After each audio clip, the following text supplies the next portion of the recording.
Kansas. Since Manhattan is in the news, we are looking at places other than the most popular. There's less popular Manhattans in the United States of America. If we go take a look at our Google Maps, we are looking at Manhattan, Kansas. And we're going to take a look at, actually what I'm going to do is put in some other names of Manhattan. We have Manhattan Beach, California. And apparently there's two Manhattans. There's a Manhattan Beach, New York, Manhattan, Illinois, and Manhattan, Kansas, Manhattan Beach, California. I think I already said that one. And so we're taking a look here at things to do around Fort Riley, Kansas, and Manhattan, Kansas. And so Manhattan, Kansas, around the Fort Riley, Kansas area in Geary County, has Milford Lake.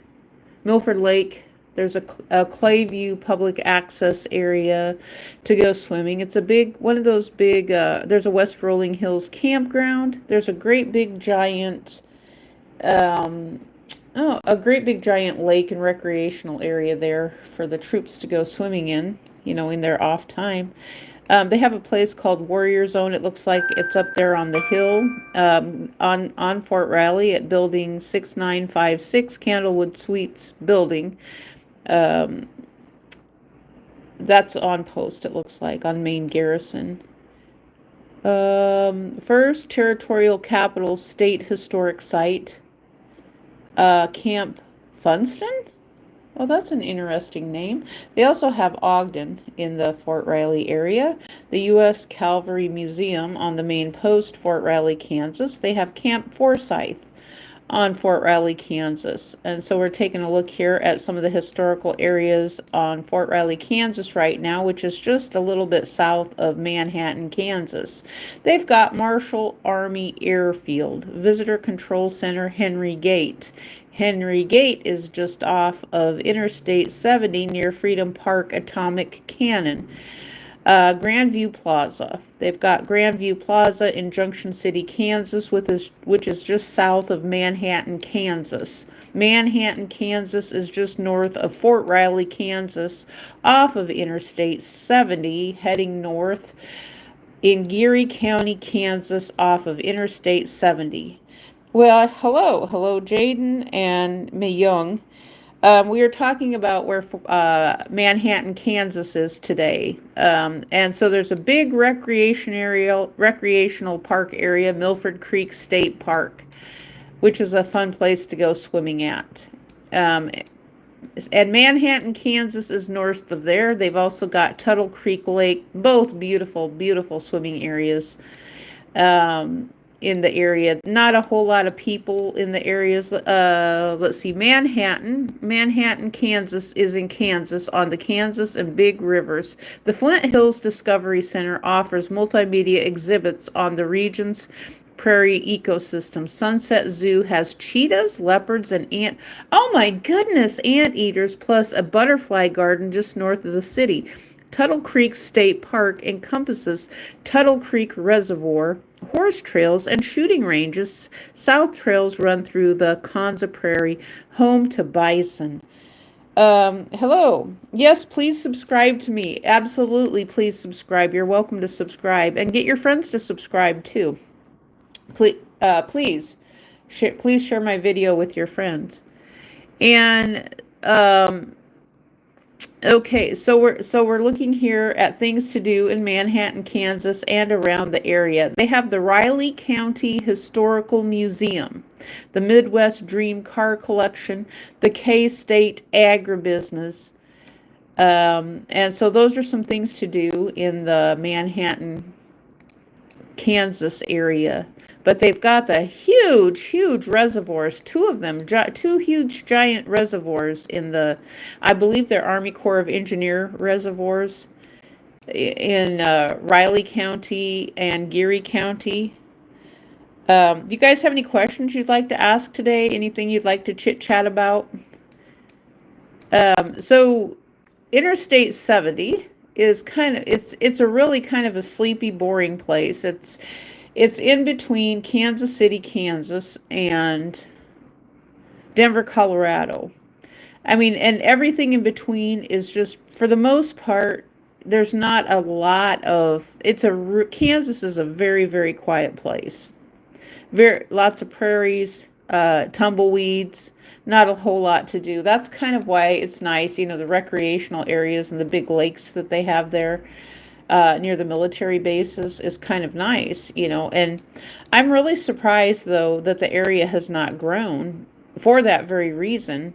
It's like the United States Army Corps of Engineers puts in these beautiful lakes, these beautiful fishing places, and it just seems like that it's challenging for people to invest in and move to these areas of the United States that are out in rural areas to kind of disperse and distribute the population amongst other places. And so now, granted, I agree that I'm not fond of overdeveloped and over commercialized fishing reservoirs. And as we've learned with the population, or the water drops and rises, that the water of these reservoirs can be higher or lower, which means that when the lakes drop in water, if we don't get enough rain, then their business goes away, because some of them, they have boat docks now that are a half a mile from the water. And so it makes it hard for them to run their boat dock business a half a mile from the water. Boat rentals and things like that. So they actually have to relocate to different places. But let's go in here and look a little bit let's see if we can get Fort Riley to actually come up and see if we get a little bit of a history. Here. My goodness, their houses there are $214,000 in Fort Riley, Kansas. $214,000 in that sleepy little area for a brand new house. Some of them actually look like they're not new, that they're used, well used. And some of them look like they're just not very well. Oh, that one looks like a dump heap. For $118,000 for a tiny little dump, I don't think so. I don't think so. That does not look, it looks like it should be torn down. This is the problem, what is this? Junction City home with a hot tub near Milford Lake, $324,000. That is what they've got on here near Fort Riley, Kansas. I mean, it's out in the middle of nowhere. It's absolutely out in the middle of nowhere. Unbelievable. They have another house 2 miles from Curtis Creek at Milford Lake, $394,000. Because it's near the lake. That's why the house is selling for that much in Junction City, Kansas. Now, if you've ever been associated with the military, I'm thinking you're going to have to laugh your behind off at hearing some of these prices, knowing that the houses in Junction City are junk. People call it Junkie City for a reason. And, I mean, Manhattan is a little bit nicer, but it's really not that nice. I mean, there's some old, oh my goodness, here's another one. 4 bedrooms, sleeps 8, homestead, 1880, $410,000. Historical schoolhouse for sale, $647,000. So they're actually selling, oh my goodness. Actually, I would turn that into a house. It kind of looks like a house. It says historical schoolhouse modern retreat, 6 bedrooms, sleeps 13, 1 bed, 6 bathrooms. It looks like they're selling. I don't know what they're doing, or if they've turned it into something else. I would actually turn it into temporary living for the military. If I was doing something like that, I'd turn it into temporary living. But, I mean, I'm not the brightest and sharpest tool in the shed. Do I play Forsaken? I'm not sure what Forsaken is. I don't know what the game Forsaken is, but isn't Forsaken sort of somewhat popular within biblical terminology, Forsaken? I've never heard of a game Forsaken, though, before. Let me look it up and see if I can find it. Because I do have games that I can find on playables from time to time. I like things that are easy integrated into my life and into my platform that I've been using and I've kind of gotten used to. Now the thing is, I'm not so set in my ways that I wouldn't try out things in other places, but I have to see how it's something that's going to be beneficial to me and that it's not just being done just to scrape off information. Um, let's see, Forsaken. Forsaken game. Okay, Forsaken it's a Roblox game apparently. Forsaken, but Forsaken ties in. Let's see what Forsake. Let's do a little bit of look here. We'll do a little bit of look see here related to Forsaken as a biblical terminology. Forsaken game rating. But let's look at Saken as religion, forsaken religion, forsake religious definition. I think this is something important we need to look at to tie into the game. In religious contexts, forsake primarily means to abandon or renounce something, particularly God or religious beliefs, practices, or commitments. It implies a deliberate and often permanent turning away from something previously held as important, often with a sense of betrayal or rejection. Well, that's interesting because church does use the terminology forsake quite a lot. They use forsake without context. And see, I never actually was able to tie that in as a child related to when and if forsaken was used in church. That there's virtual signaling. Truthfully, there is a lot of virtual signaling out of church. When I look back in past history. Now, some of the pastors will take advantage of that, and they'll take advantage of the human public and population. Um, so that's just something to be aware of. But, when you're talking to young people, and I think of my parents in the same situation, I don't fault them for what they did, the things that they did at all, because of the fact that they were young and they didn't know. They didn't know. Life actually probably taught them things. And I know my dad himself, he was trying, to me, my opinion was, it seemed like my dad was actually trying to get out of religion, because a lot of times he would have rather gone fishing and done things that he wanted to do on Sundays, that he really didn't want to go to church. And this was like back in the 1970s. But there was a stronghold of ties and bonds related to, people who had their friends. They were using church as a social platform. That's what was taking place. Church was being used as a social platform. So the title of my video is we're talking about Manhattan, Kansas, and ties related to American history. And there's even a Manhattan Beach, California, Manhattan Beach, Brooklyn, New York, and Manhattan, New York, and Manhattan, Illinois. So forsake, or forsake. For Pete, oh, my mom, she always used to say for Pete's sake, which was funny. That was so funny. Mom always said for Pete's sake. And then when she knew people that had the name of Pete, she'd say, "Oh, for Pete's sake," and then she'd be like, "Oh my gosh, I have to stop saying that, because I don't want to offend a person named Pete." But she was always saying for Pete's sake all the time, because it was one of those things like I say good grief all the time. My mom was always saying for Pete's sake, so it was just kind of one of those things of instead of using a curse word, we would say, "Oh, good grief." Charlie Brown, "Oh, good grief." And then my mom would say, "Oh, for Pete's sake."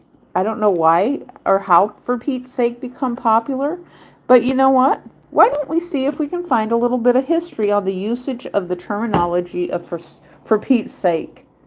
because for Pete's sake is in for, and sake is in forsaken, for Pete's sake. So the terminology, where did, for Pete's sake, let's see if we can maybe identify someone who may have used the phrase for Pete's sake, if it's identifiable. Let's see what artificial intelligence says. Okay, so who coined the phrase, for Pete's sake? For Pete's sake. Okay, the phrase for Pete's sake originated as a euphemism for God's sake. Oh my gosh, what an aha moment. For God's sake, or for Christ's sake, sounds likely around the 20th century. While the exact person who first coined it is unknown, it generally understood to have become popular as a more socially acceptable way to express frustration or exasperation without using religious names. Well, that's kind of what I was saying. So people would say, and so I said, well, people would use that instead of using curse words. So I guess they would use that instead of using a religious terminology, so we could just take any old name and say for pop's sake, or for popcorn's sake, or for ice cream's sake, if we wanted to. So that's where it sounds like a euphemism for Pete's sake functions as a substantial for more direct phrase that might be considered offensive or inappropriate in certain contexts. The phrase is believed to have emerged around 1903, possibly influenced by the earlier phrase "for pity's sake." Oh, that's interesting, because a lot of people that I knew, especially in my extended family, would always be using the thing of that they're going to have a pity party. And so the terminology pity party then in turn was kind of used as, feeling sorry for someone, or someone feeling sorry for themselves, and they would always say, oh, now you're going to have a pity party. And that's still common to this day, unfortunately. So Pete as a stand-in, the name Pete is shortening of Peter, and while some speculate it refers to Saint Peter, there's no concrete evidence to confirm this. Social acceptability, using Pete as a way to avoid using religious names like God or Christ. So they were doing that back then. That's interesting that people who didn't want to use, they were excluding religious terminology back in the 1900s. This is kind of refreshing and interesting for me to learn this, that they were actually not, they were making a choice to use different words on purpose instead of using religious terminology. And so I was just thinking, I wonder if they said for Jesus' sake. I don't know. What do we say now? Like for robo's sake, or for I don't know, for robot's sake, for AI's sake. Social acceptability, using Peter as a way to avoid religious names like God or Christ in vain, making the phrase more palatable in a polite public conversation. Similar euphemistic phrases like for the love of Pete, and in the name of Pete, and also emerged around the same time according to the Oxford English Dictionary. So technically, because Pete, or they're talking about Saint Peter, you could say for Charles' sake, but that never became popular, I don't think. King Charles doesn't need any help becoming popular because he already is. And there's several videos here. It looks like the origins on YouTube of For Pete's Sake. There's a lot of people who have been talking about this. For Pete's sake, mental floss. Everybody wants to know, who is Pete? Who is Pete? For Pete's sake, who is Pete? And so plan sponsor, I'm not sure what this is, Trivial Pursuit. For Pete's sake, and that's mental floss. I thought, oh yeah, it's on Reddit for as etymology. And so, I mean, even though I've had some really hard times posting on Reddit, at which I do at times, I still use Reddit to look up things and look up references. And so it is there. Someone is asking the question, the expression, for Pete's sake, they always sounded a bit random. This is what they're saying. Since there's also for Christ's sake, could it be a reference to the St. Peter, the first pope, and the rock of Christ built the church? Or am I way off? So they sound about right. Now, I know my sister actually had a friend, and she would say for cripes. So she was using CRIPES. So there came a point in my area, in my small rural area in the Midwest, where people were saying cripes. Cripes all Friday is what they would say, is cripes. So cripes was a replacement for Christ. So what in the world is a cripes? CRIPES. Well, actually, if you change the spelling, it could be CRYPS, Crips, for Crips' sake. Cripes, Crips, CRIPES or CRYPS. You got Cripes or Crips. And so it became really popular back in the 1970s that people were using for Cripes' sake. And so for Cripes' sake was very popular. And I do recall my sister we were just having this conversation because on TV people were saying for Christ's sake. That's what they were saying, for Christ's sake. But we were being told that that was a curse word. We were literally being told that was not acceptable. Without knowing why it was not acceptable. We didn't know why we were not supposed to be using the Lord's name in vain, Christ's name in vain, Jesus' name in vain, or even what in vain meant. And so my sister happened to tell my mom one day, she says, well, my friend actually uses cripes instead of Christ.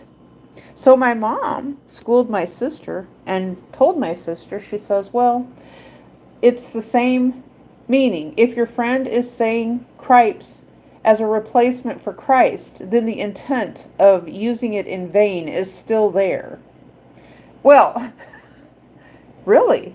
So we were little kids, and so I understood the wording of being censored. So there is a common word changing and censorship that is taking place, I believe, within Christianity. And so if someone, because we would get our mouths washed out with soap when we were children for using the Lord's name in vain. And it's like, well, who in the world is the Lord? Because this Lord is an invisible deity. And what is the Lord going to fly down on a broom and spank our behinds with the broom? What in the world is going on with that? And so we were getting in trouble for everything related to religion, everything related to school. So when I was a kid, I'm just sharing this with you guys. I'm just sharing what's happening. I don't want any pity from anybody. I don't want any money. I don't want any gold, riches, anything from anybody. I'm just sharing my story of what happened when I was a kid. Okay, so it was set up that I would get in trouble for church. I would get in trouble for school. Now, there's a lot of comedians actually who are very, very famous and affluent, and they have shared the same stories that it's like we have similar lives, even though we've just grown up in different places.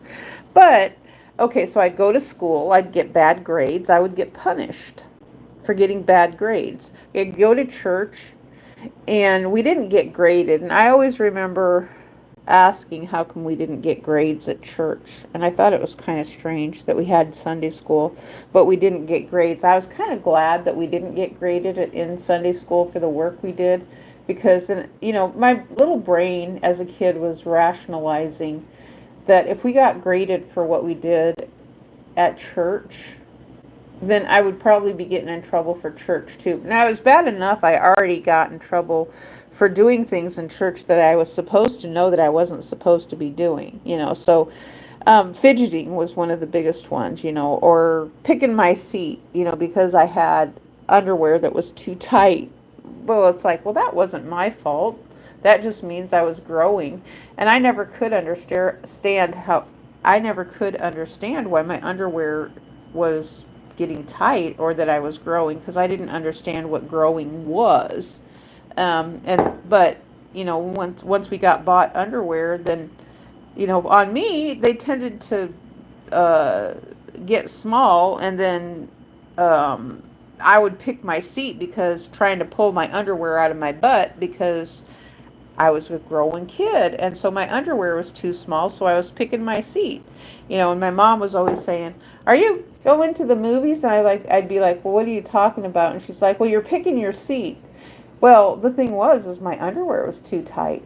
Whose fault was that? I was a kid, but yet I was kind of being made fun of by my mom, which, when I think about it, it doesn't really feel very good to think that I was always the butt of you know, things that she was supposed to be the adult in the relationship, not making fun of the kids for all the time for things, because maybe she was made fun of. I don't know. I just don't know. She would never talk to me about any of those things. And so the time has passed. I'll never, understand. I won't ever understand her, because there's I've always said that, um,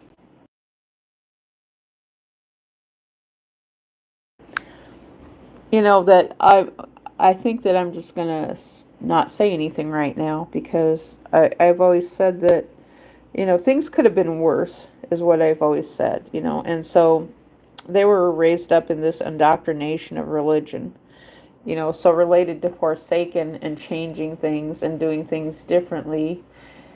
And how does society slowly and gently get nudged into doing that without offending people? Well, the truth of the matter is, people are going to have to be offended by it. They're going to have to be offended with the changes of religion, whether they like it or not.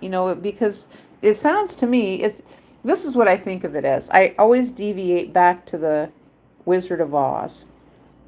Ding dong, the witch is dead. A lot of people feel that way about religion. They don't want to do it. And something, I remember one of the times, okay, so this was when I was able to go on a cruise. And there was this woman, and so I think it was maybe the second time we were on a cruise, and this was at a time when things were better in my marriage. And so anyway, this woman, so I wasn't swimming, but my ex-husband had gotten in the hot tub, and there was a bunch of old ladies. He was in the hot tub with a bunch of old ladies, which I thought was funny. He didn't like really being in the hot tub with a bunch of old ladies, but he was in there, so he didn't do it much after that. But he got in. There's a bunch of old ladies. He was an old man, so. And so he was swimming with them, and I was I don't know what I was doing, just sitting on the Lido deck and out of the sun, trying to stay cool. And this was at a time before the cruise ships got really, really, really crowded and miserable. So it was still, decent before they pushed the cruise ships really hard and heavy. And so he was in the pool swimming with these old ladies. So he's swimming. This was a Sunday morning. And so then he gets out and he comes over and sits next to me. And he says, "You know what?" He says, "One of those old ladies she was talking about church. And she was asking me if I feel guilty about not going to church." And he said, she told him that she kind of feels a little bit guilty for not going to church on Sunday. And I said, "What'd you tell her?" And he said he told her no, he doesn't feel guilty about not going to church. And I told him, I said, "Well, the cruise ship has a church on the ship. I mean, you can go to church if you want to," because that was a common thing that people were asking about church on the cruise ship. So they were asking about church on the cruise ship. Now, um, I didn't even know at that point that the cruise ship had a chapel, but they do. They literally do have a chapel, a little place. I and it's a place where you can go and you can privately do things on the cruise ship. But I never saw a pastor there or anything like that. And so there were some people who were asking if they were going to have a pastor who would go into the chapel. Well, hello, Sarzu YT. Hello. Sarzu YT says highlights. Highlight. Oh, that's a great highlights. Highlighters. Oh, that's a great one. The highlighter markers.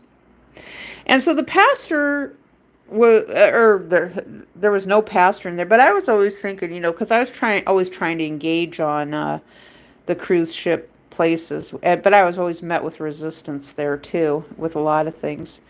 And do I like church?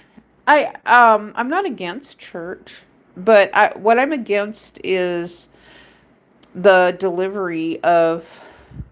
I'm not against church.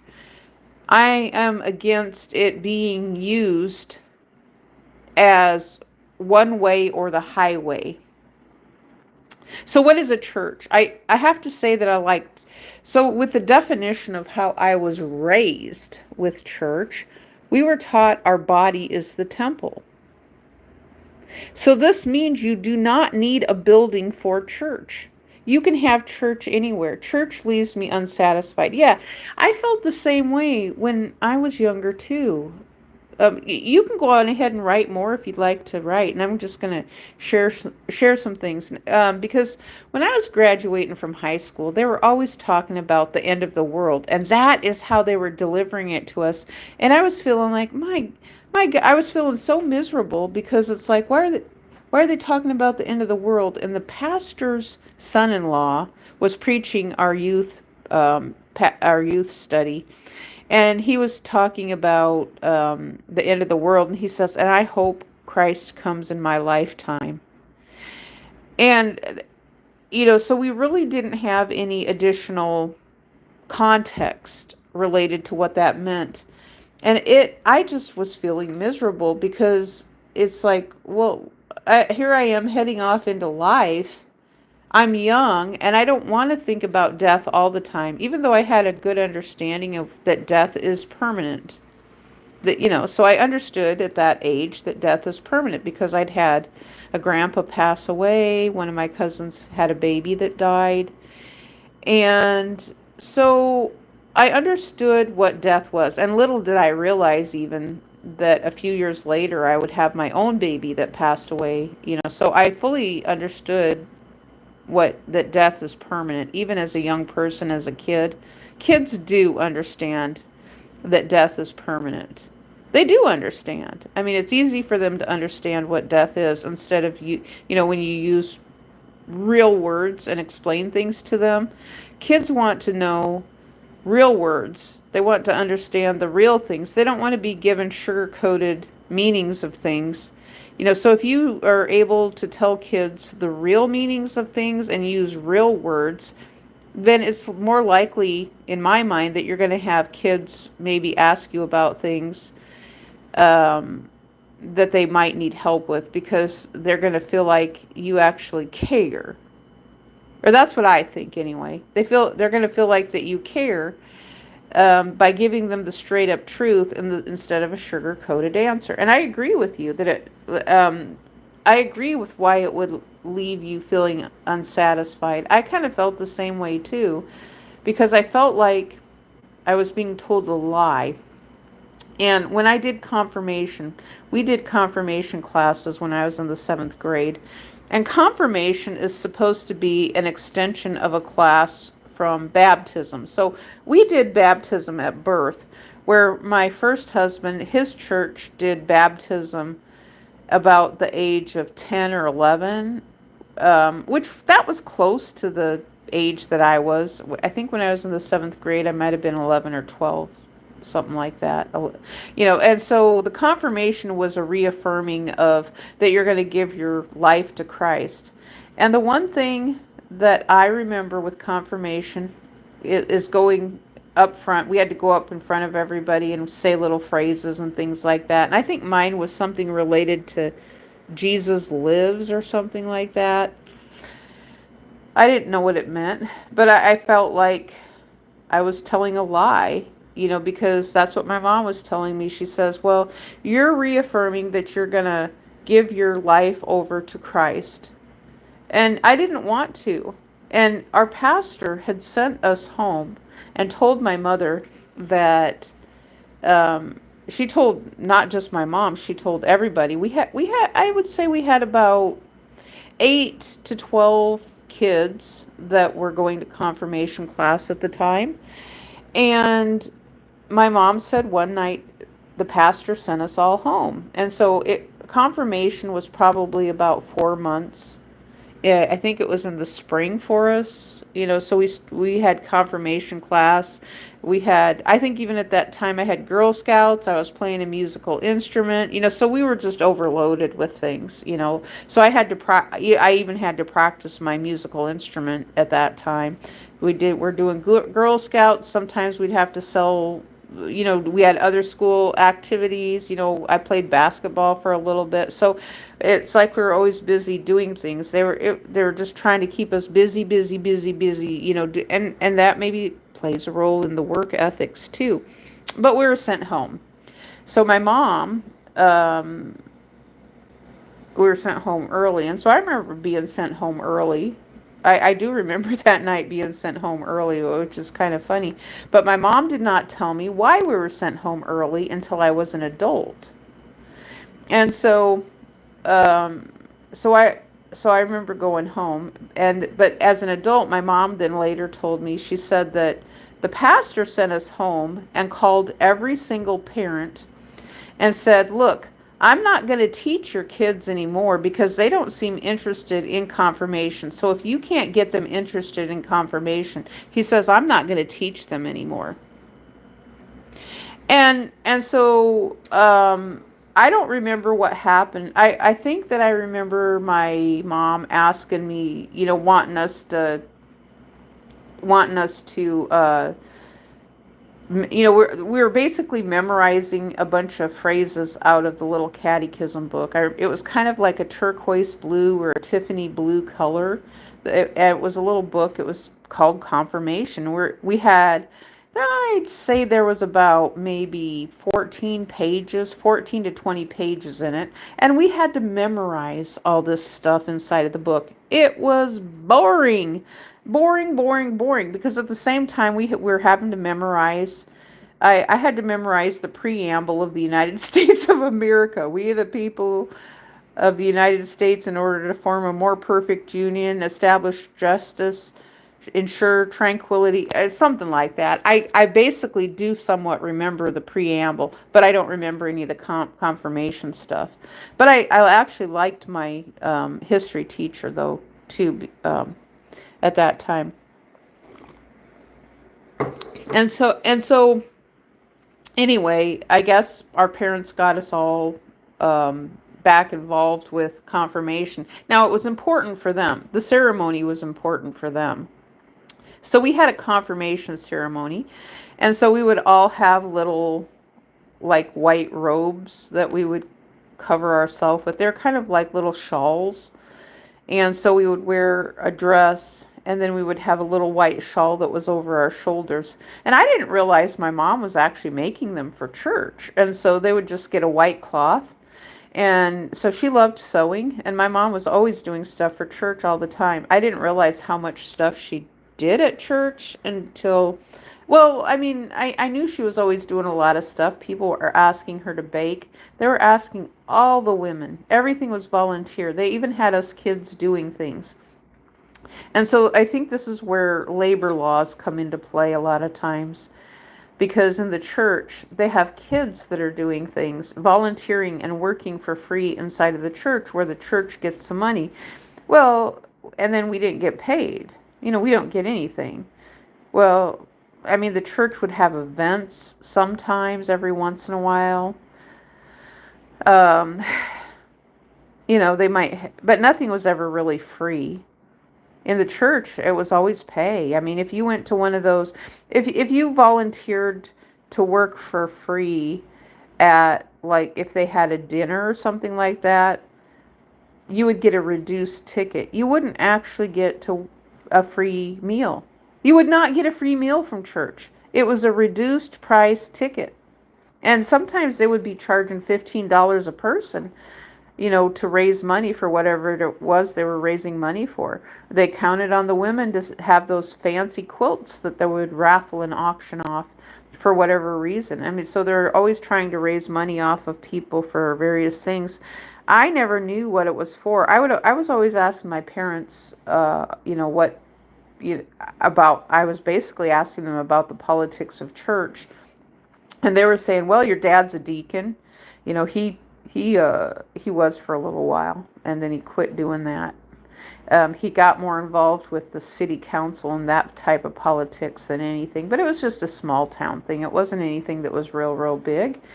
And so there was things that he helped establish that are still in place in my small town now to this day.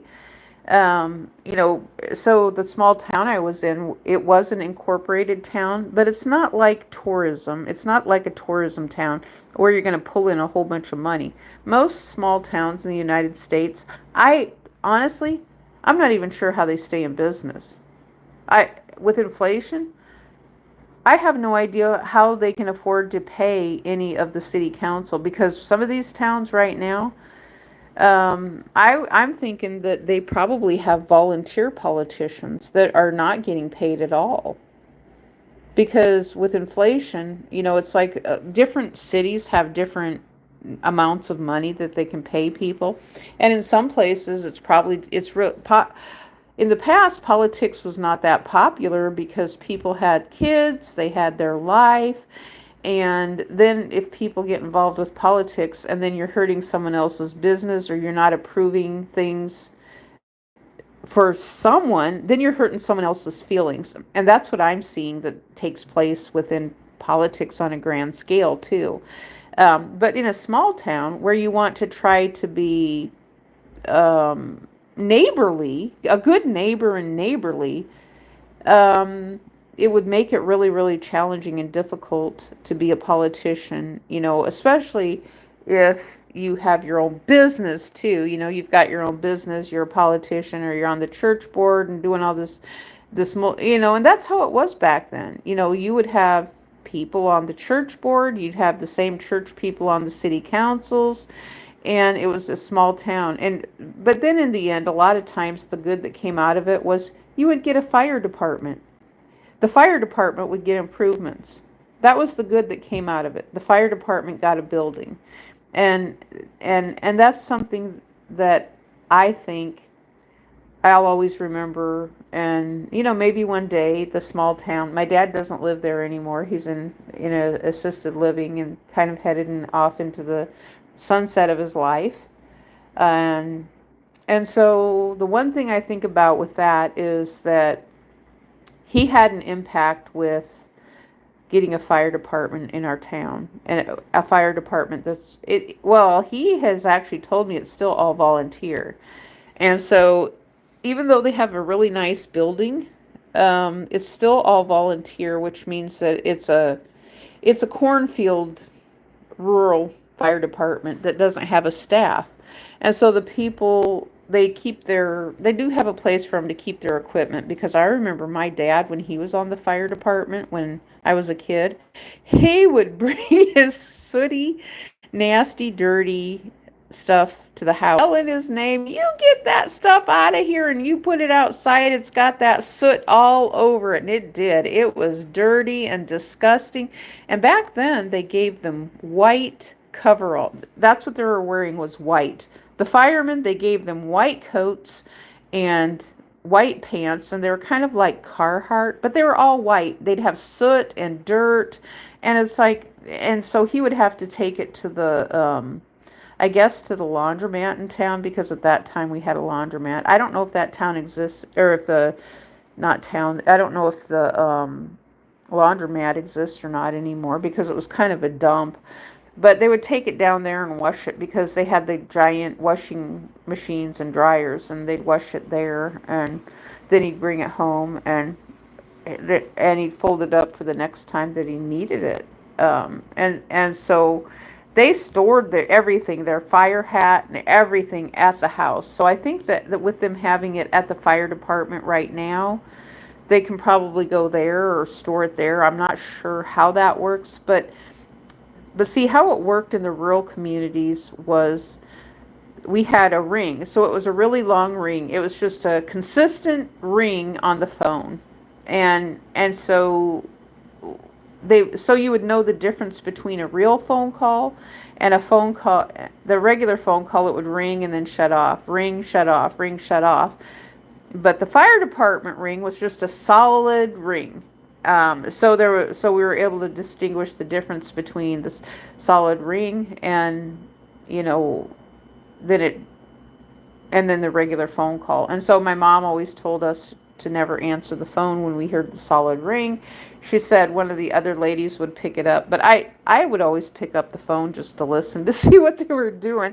And it was so funny because it was a party line and there was a whole bunch of people that was on the line. And sometimes when they were calling, they said it was just a test call, or they said that it's been taken care of and that there's not a problem, or if there actually was anything that was going on, they would tell them where it was at. So what they would do is they would put on their fire stuff, and they'd have to drive their own cars. They had to drive their own cars to the fire. So then when you'd go to the fire, so then like a couple of times my mom was, if it was a big fire, I hate to say this, but a fire was usually people from town would want to see what's going on, and they would drive their car down the gravel road to go see what's going on. And they'd park maybe further back.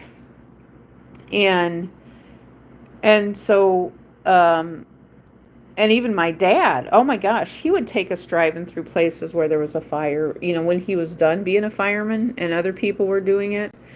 And so there was always a whole bunch of cars that were parked in front of the house, a whole bunch. And so it wasn't one of those, I don't believe it was a controlled burn, because I know in the area they were always doing controlled burns all the time. So in order for them to get rid of old houses on farm areas, a lot of people would donate their house to the fire department for them to practice on, to putting fires out. So it was ideal. And what they would do is they'd turn it into a barbecue sometimes. They'd have they had like a big line they set up and between two poles, or sometimes if there's no power, well, all the power would be gone.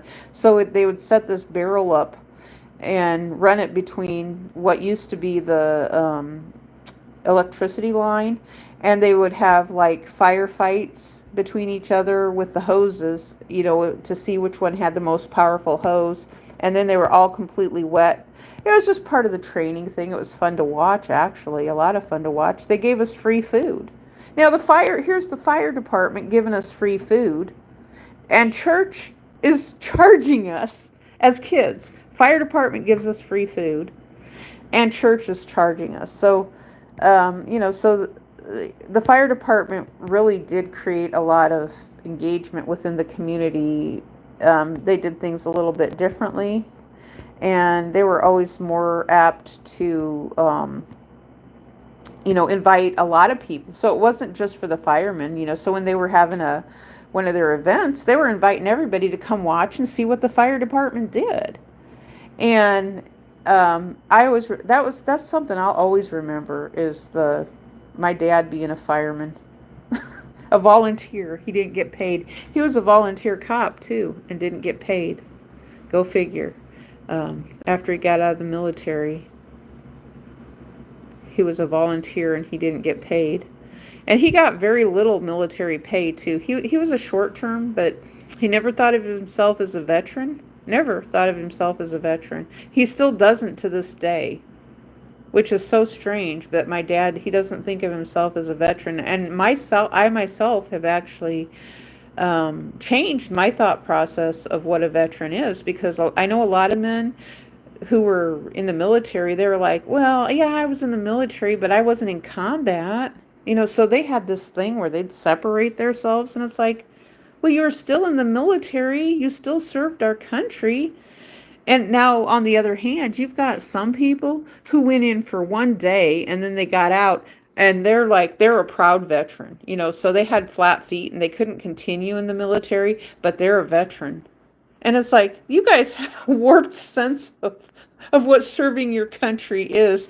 just because you signed up on the dotted line and you went to in processing and that's all you did, and then you decided that you have flat feet, flat and fat feet, flat fat feet, and then you get out and it's like,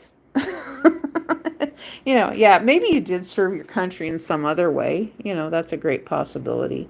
But the thing is it's like serving your country to make it better, not worse. And that's what I'm seeing with, I have to go down this path again.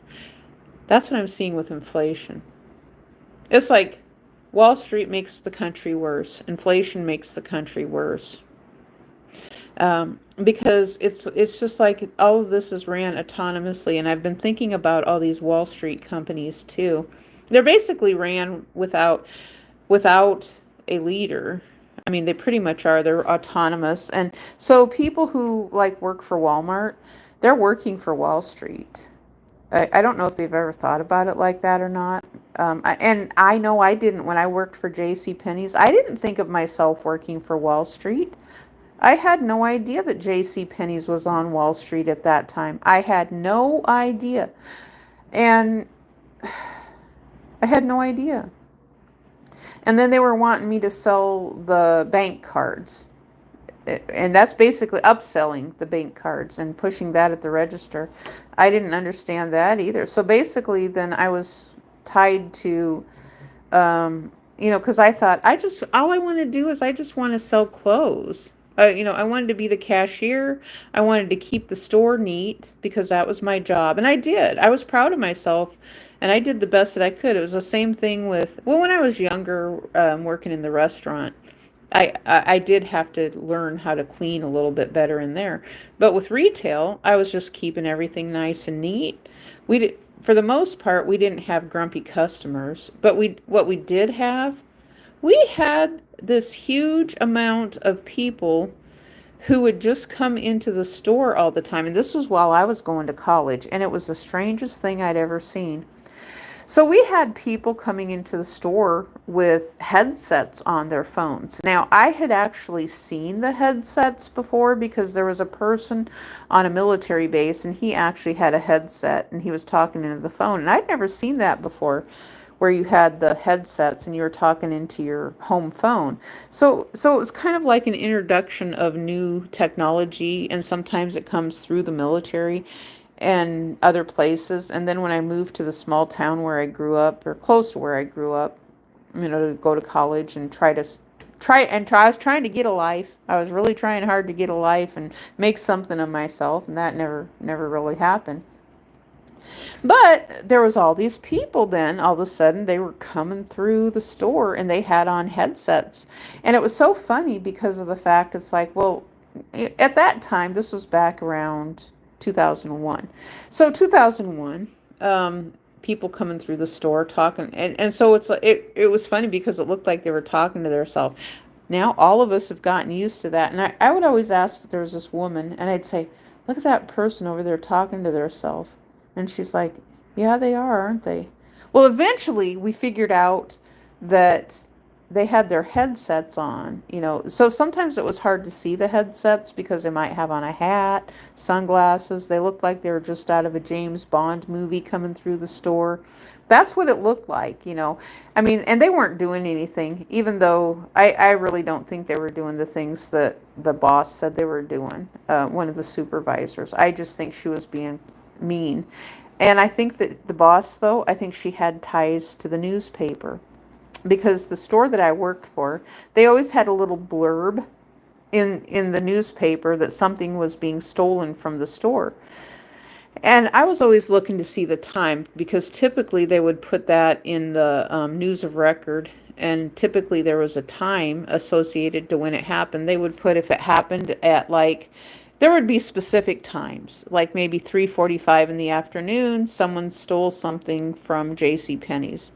So I didn't think anything of it at that time, but then later on, once I started doing things on YouTube, it's like, well, this is nothing but product placement. So they're taking and putting theft in the newspaper under news of record and utilizing that as a tiny little advertisement for the store.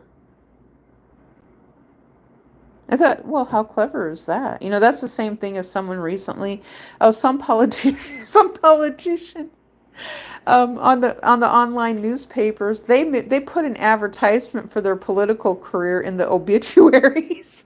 maybe,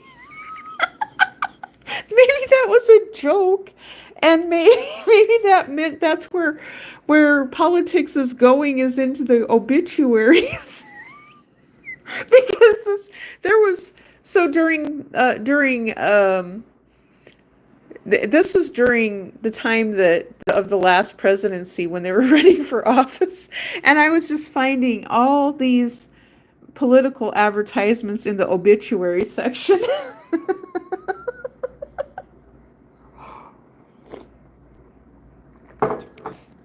That's what they always said. They said old people are always looking at the obituary. So, like for me right now, even I've looked every once in a while when I go back and look at my old hometown newspaper. There is nobody that I even know, nobody at all. And so it's like I think everybody's had to move away, and even the ones that did stick around for a while, I think they've moved away too, because they're trying to find work and stuff, and they can't. And that's one of the biggest things related to the small town where I grew up, is the people of my generation. That's what they're saying, is that the jobs have left, and in order for them to survive, they gotta have money, and with inflation they can't survive. Now a lot of people won't voice that. I will. And I'm going to keep voicing it, and hoping that along the way other people will continue voicing that they have concerns about inflation too. It's not something that I have control over. I've accepted that. I got mad about it, but when I was getting mad about it, it was only because I was frustrated with my marriage, because of the fact that it was one of those people who are well, if you want it changed, then you need to go into politics and you need to change it yourself. That's what he was saying. Go into and it's like, well, then when I start looking up how hard it is to get into politics, I have to know somebody. I have to know somebody, and I have to have lots and lots of money, and I have to be well known if I want to go from being an unknown into politics, and getting, so it's kind of like it's a beeline of where people who have had they've been an insider to politics. It's almost like, let's call it insider trading, insider connections, because you see that with the affluent connected Wall Street and Hollywood. I'm not so sure about the government itself. They do like to have an amount of their own people who have gone up through government chains to be involved with politics, but it doesn't seem like they want to be there long term all of the time, except for a few of them who have turned it into a career. And they've raised the issue of career politicians who have been in there forever. Now I'm going to raise this issue too, because of the fact that I know on C-SPAN, this is one of the things that they will say. For example, they'll talk about shortening the length of term for when politicians can run. And so one of Greta, I think it's Greta who always asks this question. She says, well, so-and-so was a senator and then they became a representative, or vice versa. So she says she always is bringing up the issue of limitations on their service. And I think the thing that she won't come right out and say that I'm going to is, so when someone is a senator for 8 years or however long they do it, or a representative for 6 years, some of them have, it's my understanding, they have 6-year terms and 4-year terms. And so they'll switch from being a senator to a representative. And so she's saying, well, they can still, even though you want them to be limited to 4 years and not be able to run again, what about them switching from being a representative to a state representative? Or, for example, let's use Governor Brian Kemp, because he was a source of contention for Stacey Abrams.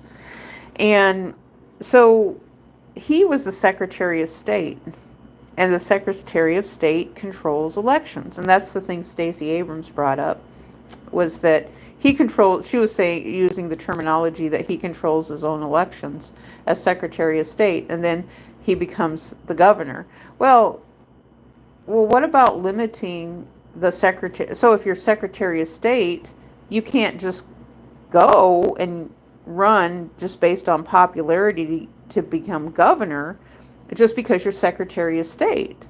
Or maybe you have to have a lapse in time in there, or you have to get out for 4 years, or if you're governor, you can't go over and become a senator then, or a state representative, or a member of the House of Representatives, or so it's just, I mean, that's what they're talking about when there's so many different political connections that they have established and created for their self, that it completely excludes the American public with what's going on. And sometimes it's challenging, so if I did a spreadsheet or something talking about there's nothing that says a person can't can't be this particular seat or political representative. It's just like, for me, I don't know how you get into that, because it does seem like, some people have said, well, politics is not very popular. On the other hand, I'm beginning to think, well, maybe it's more popular than what people think that it is.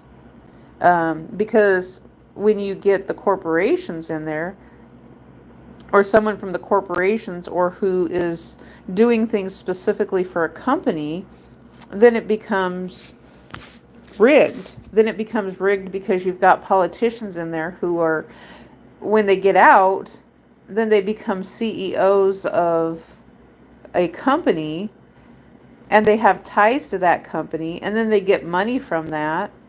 Well, then they just fostered a culture for them getting money or getting a position with a company when they get out of politics, and maybe more money going into that business sector, related to, what did I call it? Related to Wall Street, cyclicals.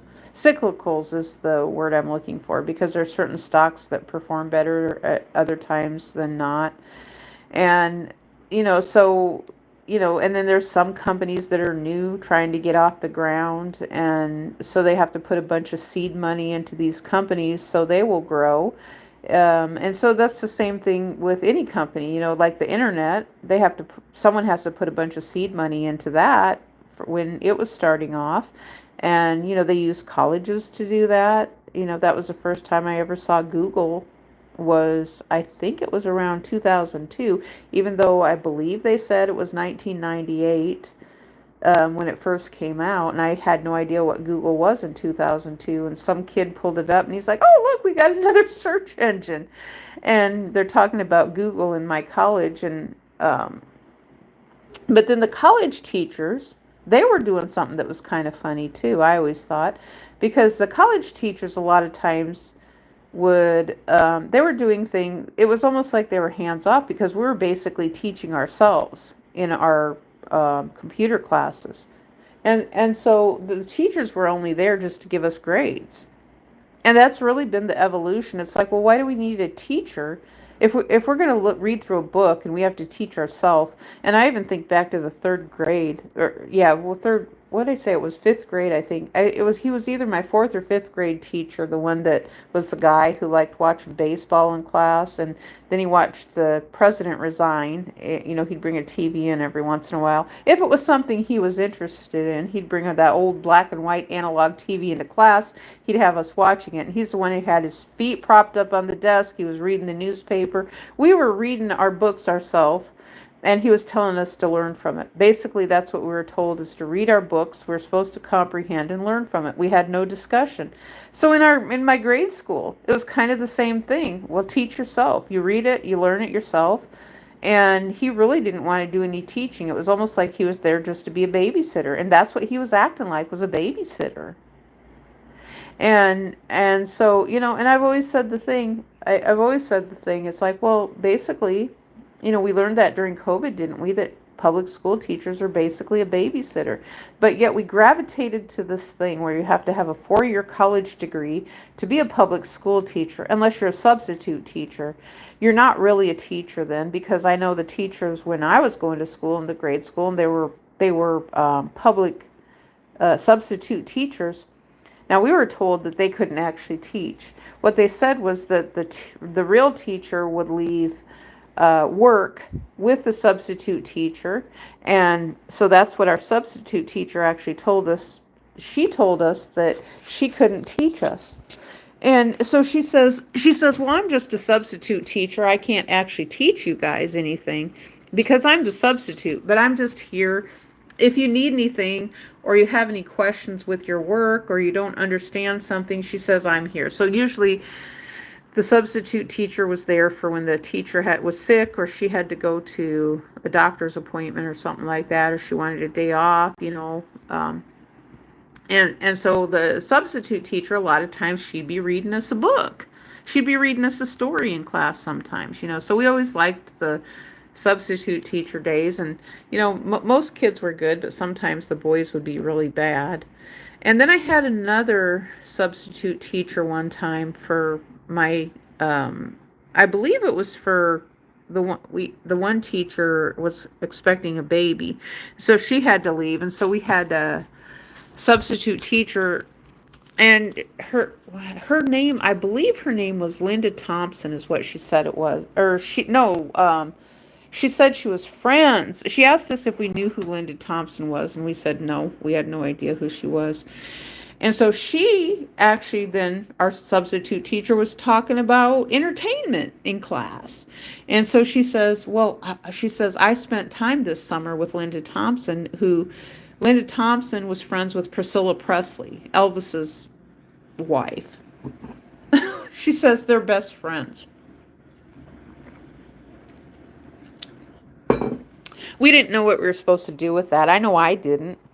I was like, oh, okay, you knew a friend of a celebrity who was friends with Elvis's wife, Priscilla Presley.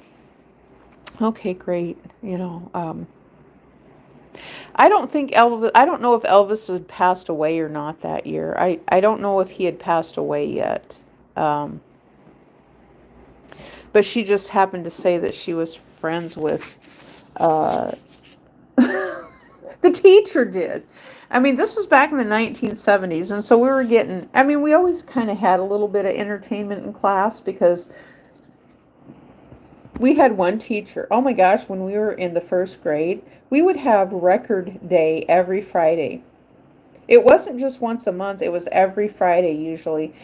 And so we would bring a 45 record into class, and we would get to play the 45 record in class because it was record day. And sometimes a teacher would ask, well, do you have any reason why you like that record? And so there was one little girl, she was saying, oh yeah, my next door neighbor, he died. And she said, that's why I like the song. It reminds me of him. So there was one called Seasons in the Sun by Terry Jacks. And so there was that's what she told us, there was a little boy who had died. And I asked my mom about it, and they said, yeah, he did.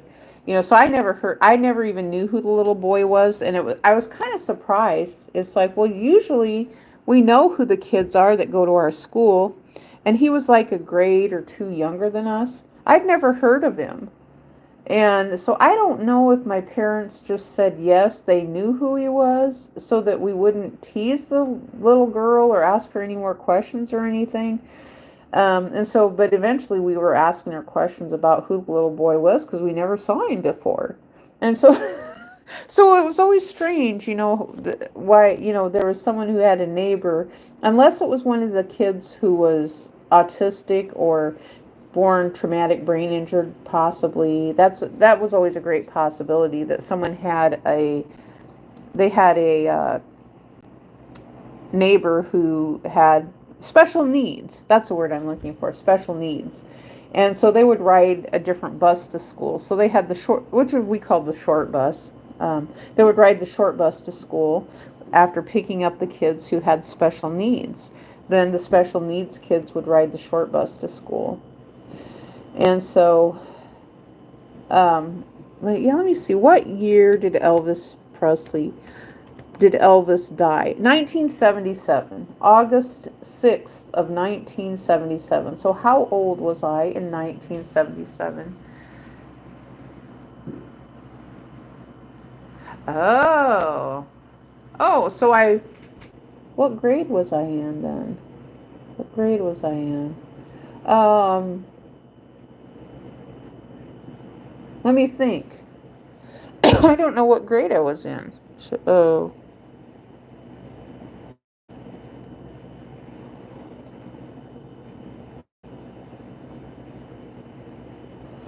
yeah, I might have been I think I probably was in the seventh grade. I'm just guesstimating. Because I actually think my seventh grade teacher, um, he was the one that was, yeah, it was, yeah, it doesn't have to be exact. I think that's the grade that I was in. But let's see what happened to Linda Thompson, though. If Linda Thompson is Linda Thompson's still alive. Let's see who Linda Thompson is. Linda Thompson, no, that's not who I'm looking for. It says the Linda Thompson who was an attorney and died in 2009 is not the same person. Linda Thompson, who is an English singer-songwriter, is still alive. She was born August 23rd, 1947. The Linda Thompson, who is an attorney and died in 2009, is not the same person. Linda Thompson, Linda Jenner, Linda Foster. What? Linda, oh, she was married to David Foster. Linda Thompson, this might be the woman, I'm not sure. Linda Thompson, she was just famous for being famous. Linda Thompson, let's see here. Tennessee. Yes, this is the woman. Linda Thompson's best friend recounts the first meeting with Elvis in an interview of her book, Elvis, Linda, and Me, and later became Elvis's personal secretary, Dummis said.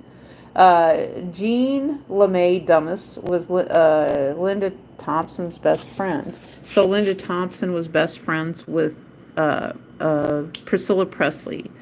In 1977, Thompson became a regular on the television series Hee Haw. She later had a small one-episode roles in such television series as Chips, Starsky and Hutch, Vegas, Fantasy Island, The Fall Guy, and Beverly Hills 90210.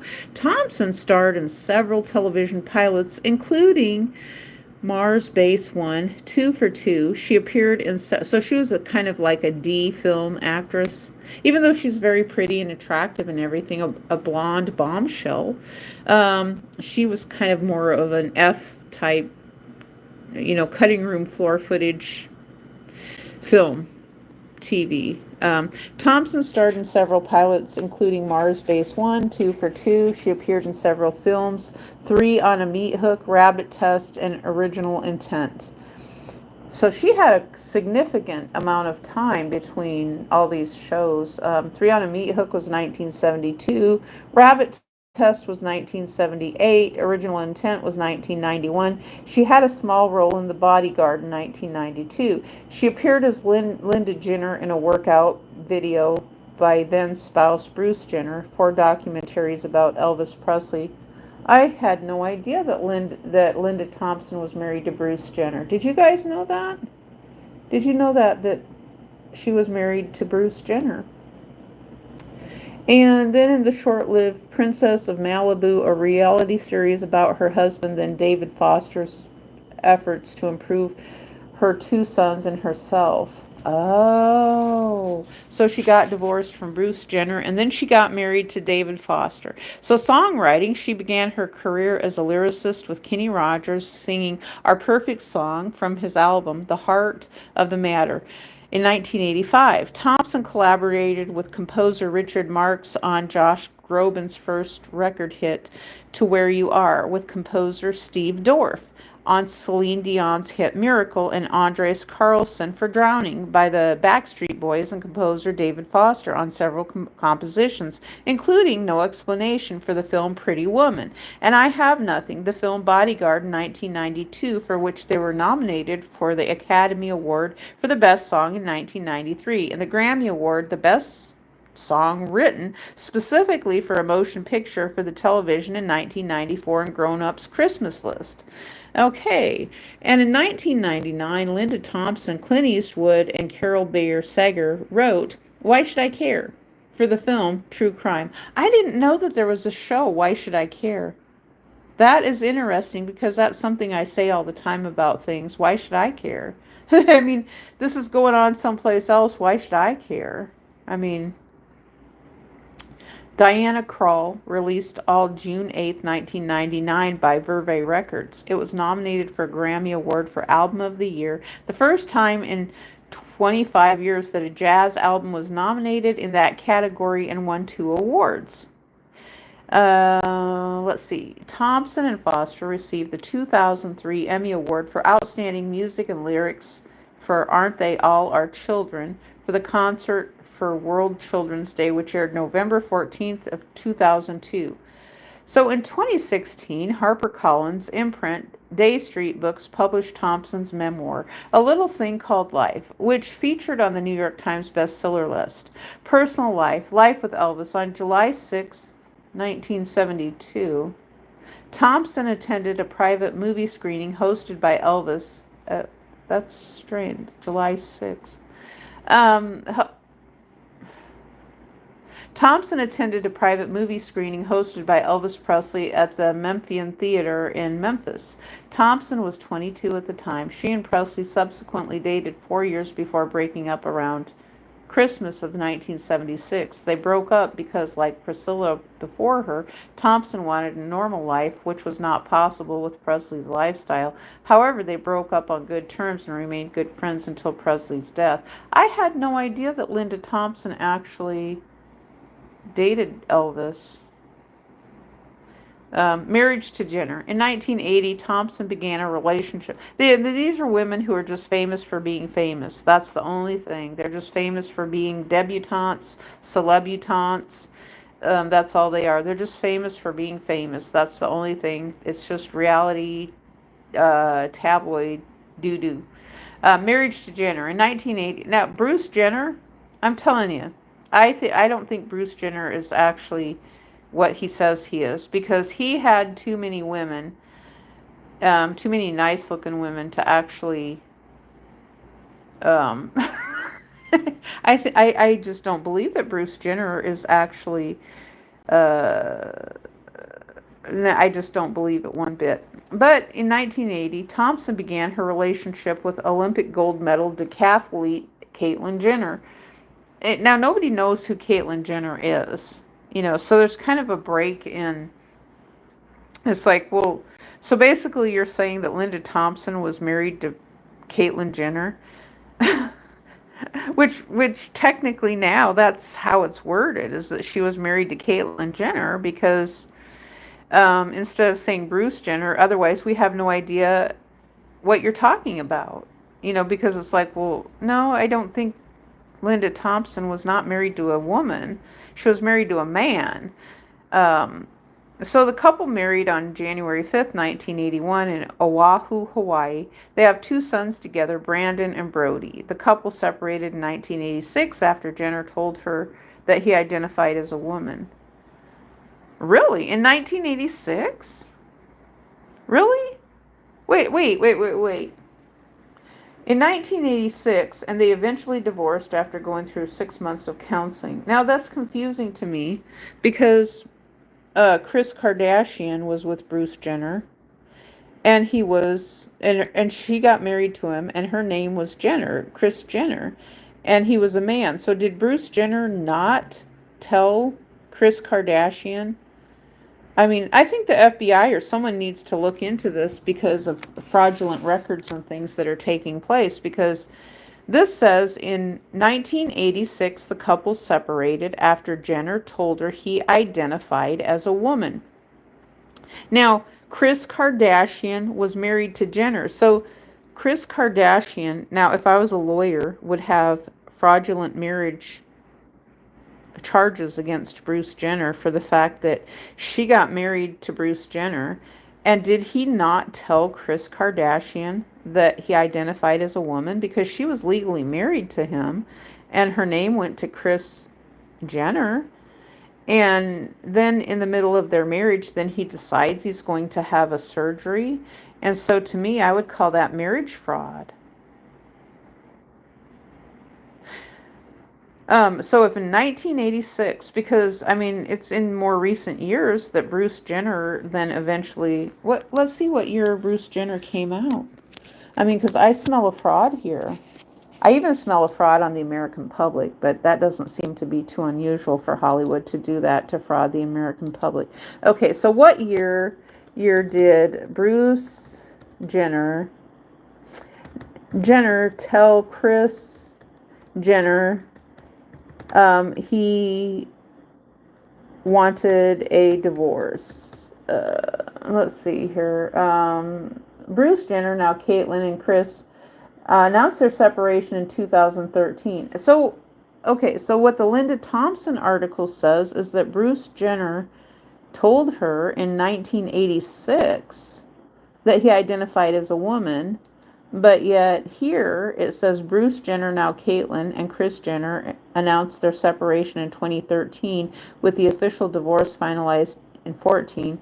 While the announcement was October 13th, they'd been living separately since June of that year. Now, why did he go on and get married to Kris Jenner when he knew he identified as a woman? I find that very confusing. I find that to be a fraudulent marriage. Caitlyn Jenner opens up about Kris Jenner's divorce. Now let me look here, because I mean, if you guys remember, Robert Kardashian was an attorney and for O.J. Simpson, and so there's a lot of fraudulent things related to the O.J. Simpson trial as well. But let's look here about Bruce Jenner and Kris Jenner, dive a little bit into their relationship and see what more fraud we can find, because I'm thinking Kris Jenner would have fraud charges to file against Bruce Jenner. And I know she said she wanted to remain friends with him, but why would he actually get married to her when he knew back then, he told Linda Thompson that he identified as a woman in 1986, but then right now, then he goes on ahead and he gets married to Kris Jenner anyway. Okay, so Bruce Jenner, Bruce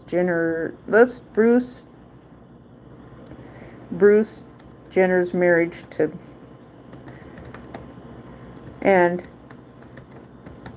Jenner. Bruce Jenner and Kris, let's see if we can find a Wikipedia. Okay, Bruce, now Caitlyn Jenner, and Kris Jenner were married from 1991 to 2015. Okay, so 5 years, so 86, 5 years after he told Linda Thompson that he identified as a woman, he went on ahead and got married to he got married to Kris Jenner. I smell a fraud there. Don't you guys smell the fraud? Yeah, there's something fraudulent going on there, because I would even go as far as raising the issue of well, okay, so they have this thing called visa fraud marriages. And I'm thinking right now, shouldn't there be a gender identity fraud marriage? Yes, that would be a perfect word. Gender identity fraud marriage. A gender identity fraud marriage.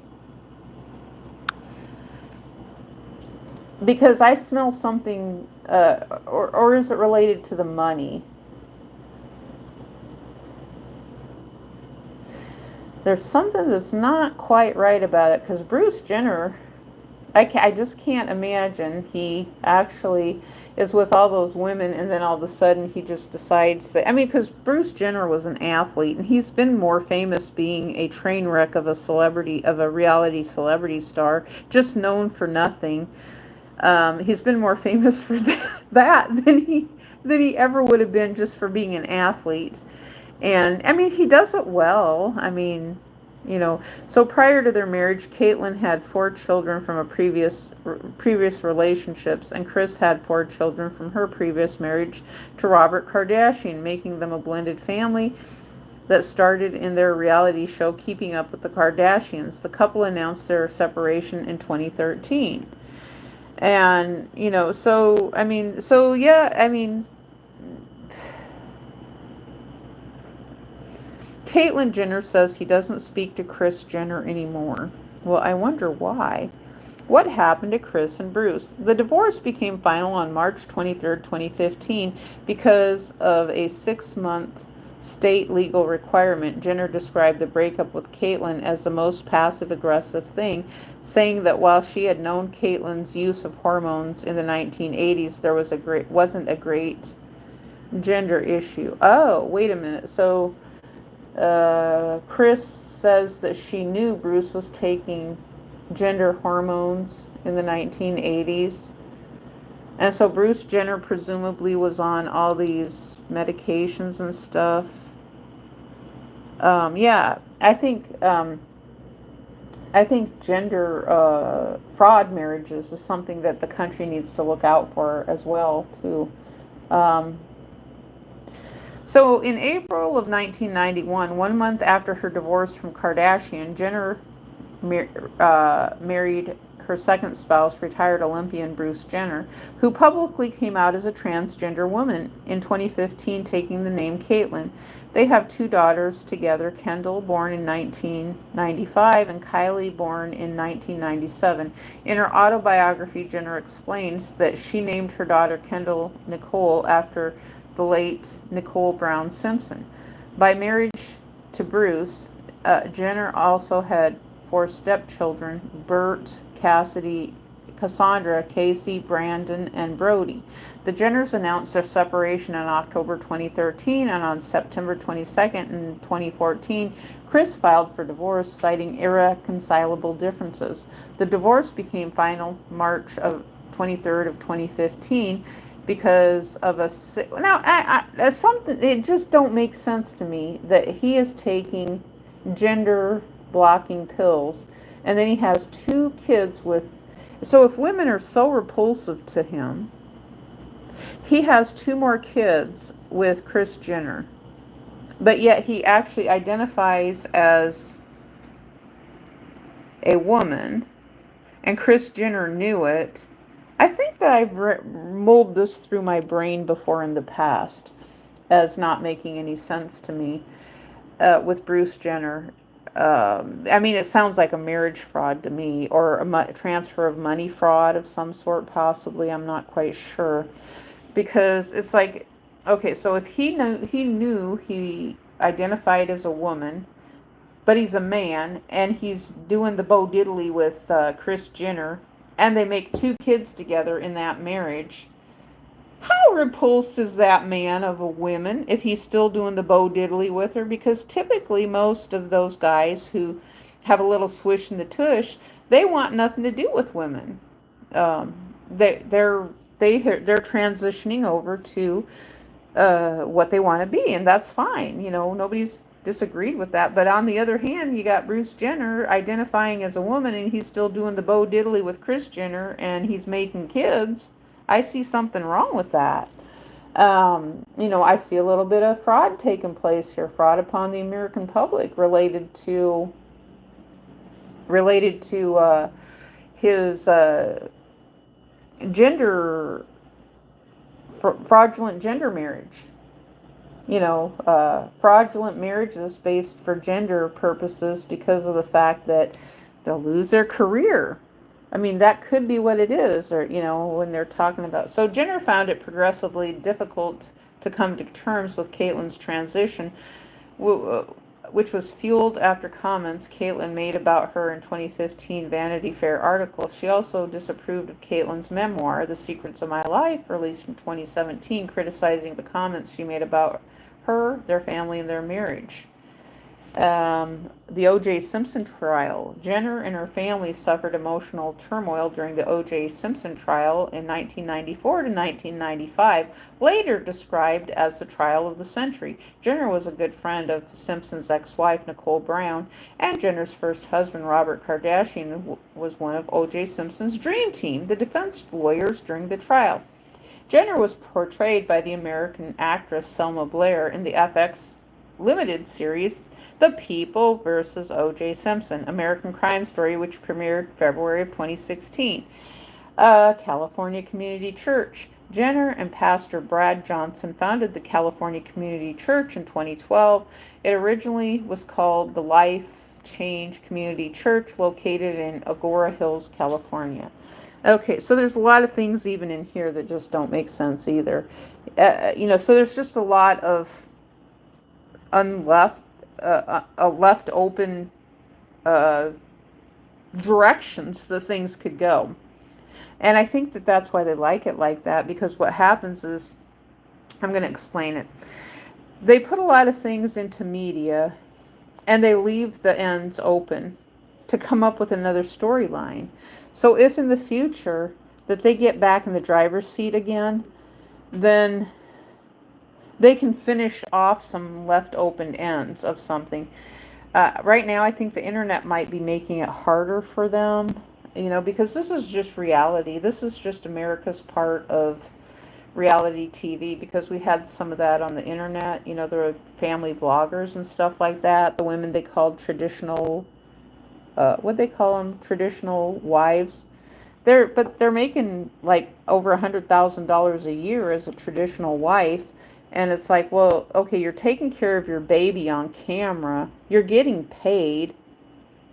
Someone's paying you to take care of your baby on camera. There's nothing traditional about that. So you're not a traditional mom. You're getting paid. So it's the same thing that the Kardashians did. They were getting paid. So they go through. Oh, yeah, I forgot about Rob's wife. He married China, the woman that was named Black China. And then that was 2016. Here is more of the 2016. Trump was running for president. He was talking about China. Black China married to Rob Kardashian. Okay, so what ties does Donald Trump have to the Kardashians? Rob in China is an American reality television series starring Rob Kardashian and Blac Chyna. The 7-episode series premiered on September 11th, 2016 on the E! Cable network. It's more of their reality TV stuff. Now, I'm wondering what happened to Rob, and I wonder if they're still married. I have no idea. We've just lost touch of Rob Kardashian, the son, and Blac Chyna. We don't know what happened to them. Do you see how this works, guys? You see how this works? So they leave it open. So maybe in the future then, so the original characters are just gone. And now they can put in a different Rob and a different Blac Chyna in the future if they wanted to, because over time people change. They look a little bit different. Somehow RuPaul's Drag Race is involved with this too, with the Kardashians. I guess, I don't know. I mean, all of the film. Kris Jenner was on all these shows. That's what it was. Now, I always thought that Kris Jenner looked an awful lot like, you guys know where I'm going with this. I can't quite remember. Ghislaine. What's her name? The guy with Jeffrey Epstein. I always thought Kris Jenner looked like Jeffrey Epstein's woman. Okay, so Jeffrey Epstein's woman. What? Ghislaine. They call her different names. Jeffrey Epstein. I don't have it memorized. Jeffrey Epstein. Okay, who's the one? What's the woman's name? Ghislaine. I know it's Ghislaine. I don't remember her last name. Because I'm really not that much into it, because it's just more tabloid reality TV stuff. Jeffrey Epstein. Oh, he's got a new woman? No, he can't have a new woman. Who is Virginia Giuffre? Virginia Giuffre? Jeffrey Epstein and Virginia Giuffre? Giuffre. So there's some other woman involved with. What in the world is this?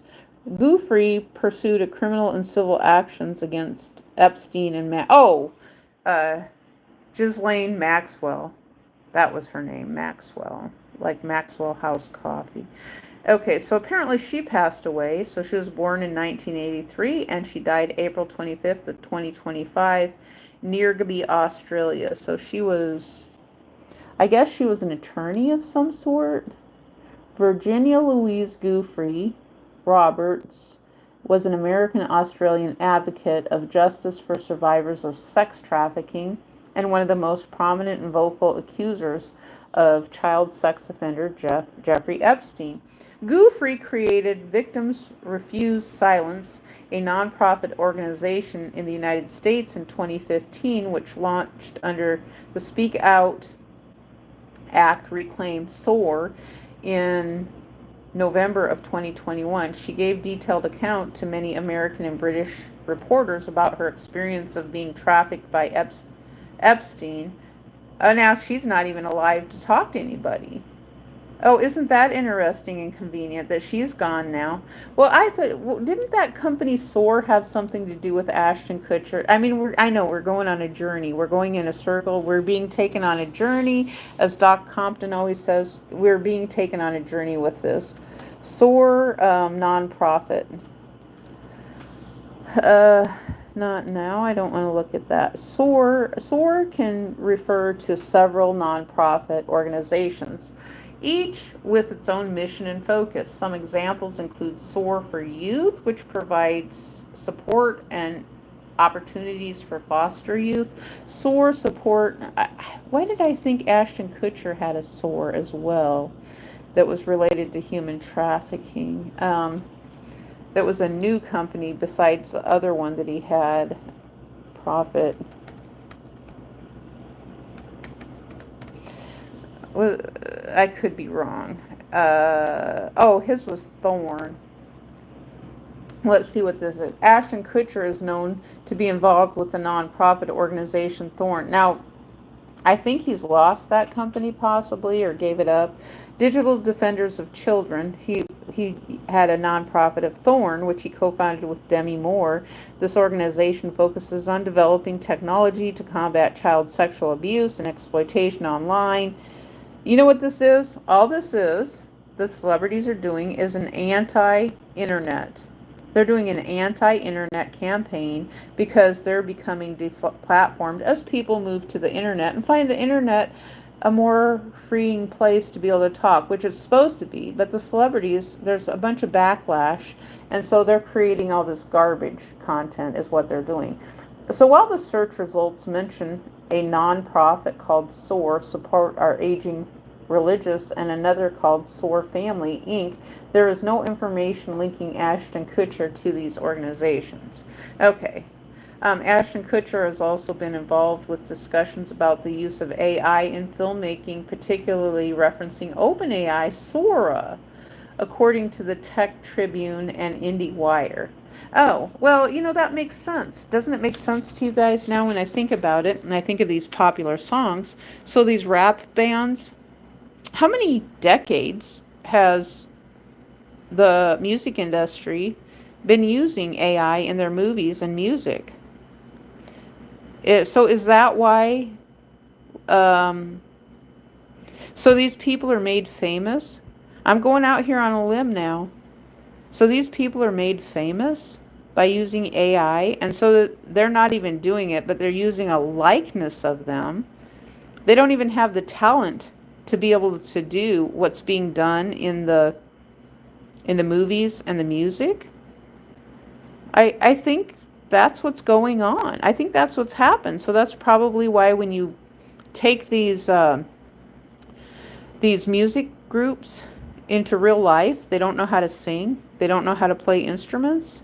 So they've been using AI all along. I mean, that seems like a very big deceptive practice to me. I mean, after all, I can sing myself. I might not be the best singer, but at least I can sing. But these celebrities who are mega millionaires and they're using AI to produce movies and to produce music and become very, very famous, and they don't know how to act or sing? What kind of nonsense is that? At least I have some talent. They don't. So, yeah, that's what I'm thinking. I mean, and I can put some things together. Now I've admitted that I'm using AI. I am now. In the past I wasn't. I wasn't using AI before. I am using it, but I always considered uploading a video on the internet. I always considered that AI because there's an assist there. There's an artificial intelligence assist, because if it wasn't for the internet, then we wouldn't be able to upload videos to do anything, to be able to teach things. So there's always been an artificial intelligence assist of sorts with everything that you put on the internet. Oh, I'm doing a pretty good monologue right here, aren't I? I'm having no discussion, and I'm just monologuing, having a big old diatribe with myself.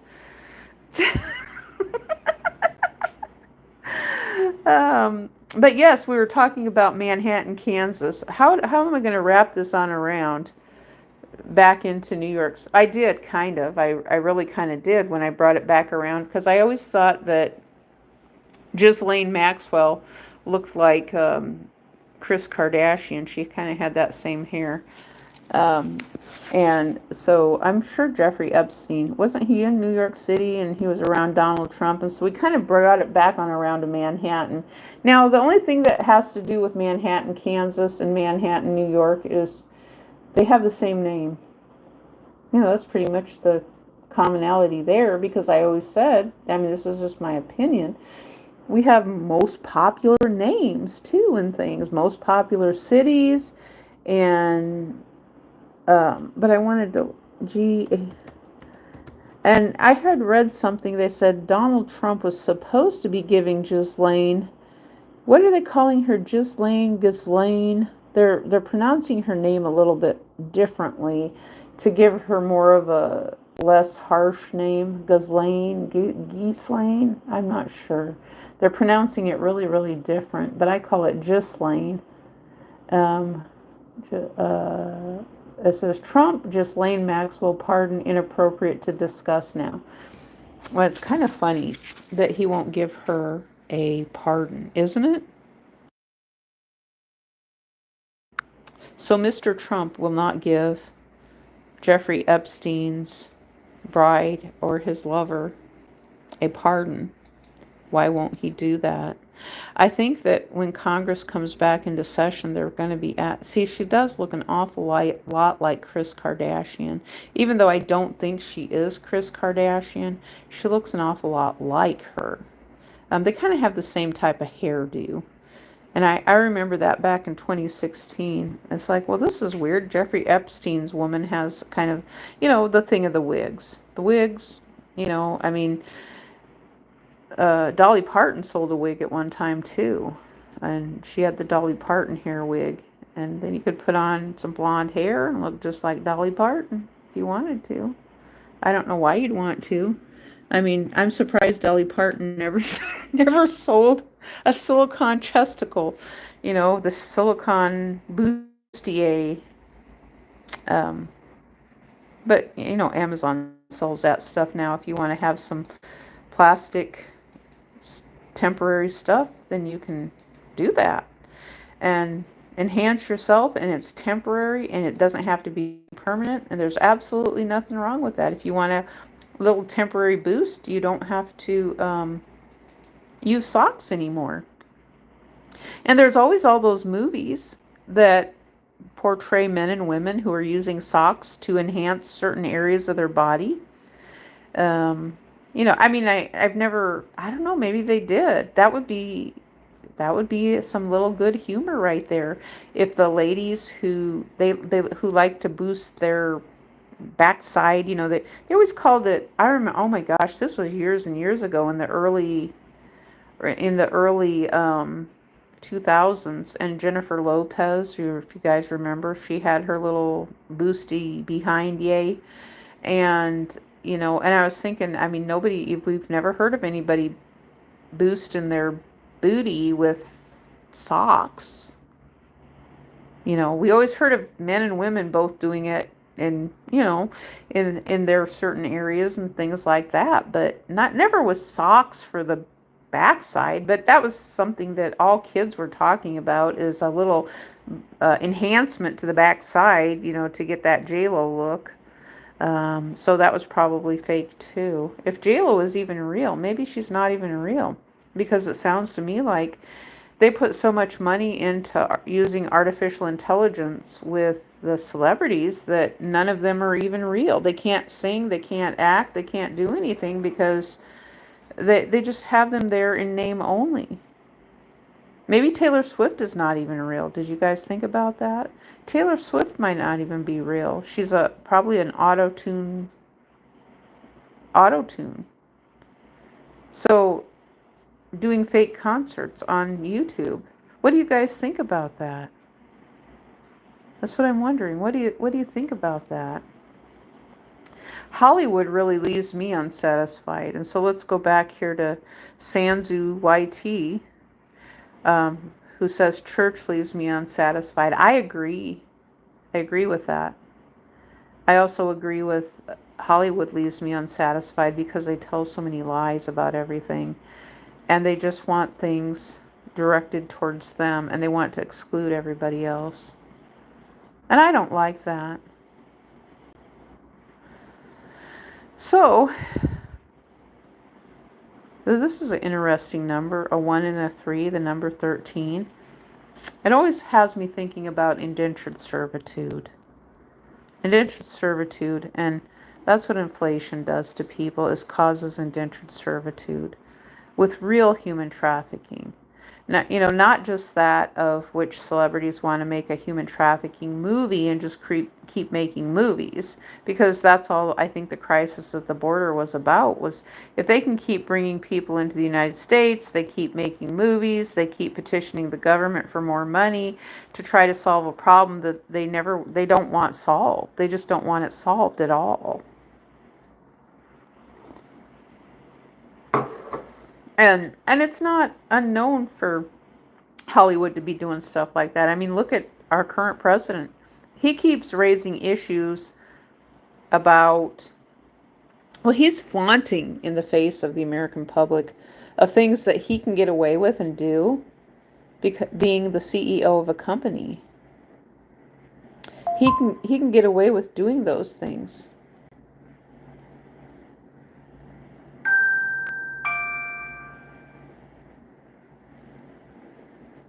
Because that's how it is in the policy. And so it's the thing that people talk about these things, and they'll say, well, gosh, the government allows it to happen. If the politicians didn't want it to happen, they wouldn't be allowing for it to happen. But it's like not enough people have been hollering about it, or some other entity stepped in and decided to say, well, enough is enough. We're going to show you what's going on. And I think a lot of that has been coming to light, especially with inflation and Wall Street, and every company that is on Wall Street, the employees. I have to say this again, and I know you guys aren't going to like it. It's just like Walmart people who work for Walmart, and they get lousy pay and lousy work environment. That's because Walmart's on Wall Street, and they really don't care about their people. They just want to make as much money as they can. The CEO wants them making as much money as they can for the company, while they cut back on employees. And but at the same time, it's not realistic to keep raising minimum wage, because the companies are going to cut back on employees, and they're going to do some underhanded things that actually exclude the American public. I mean, we've seen that happen. And that's why the Walmart employees are not happy. I get it. I totally get it, having worked in retail myself. I totally get it. So I mean, I'm on the side of people because I've been caught up in this mess myself. I've had my own frauds against me related to marriages and probably a whole slew of other things, being targeted as with spam calls. And now a lot of people are talking about the COVID-19 vaccine and saying that's coercion. They're calling that coercion and under duress. So people who in the private sector who were forced to get the vaccination that wasn't proven, and they're calling it under duress, a coercion of taking a vaccination to be able to get a certain service. People who lost their jobs. Some people say people lost their jobs. Others want to say that no one lost their jobs. I don't know which one it is to believe because of the fact I wasn't there. So why should they be discounted? So anyway, I think I'm going to end this. 2 hours, that's pretty darn good. I did not plan on being on this long. I did not, but I did. I didn't plan on being on this long. Well, we'll talk about something again in the future. I'm not sure what. I mean, I'm trying to make it lighthearted and happy, and I'm just having a hard time. I mean, I wanted to play games, but I wanted to do that earlier today, but it wouldn't come on. It got stuck with the desktop. It just got stuck, and it went into a scheduled. There's kind of an error. Let me see what happened. I'll tell you what happened before I go. I'll tell you what happened here. Let's see here what happened. I'll tell you. I don't think it matters. It just got stuck anyway and it wouldn't play, and I couldn't play the game on my desktop. It said I had a slow, unstable connection, and I think that's where I'm going to have to leave it at that.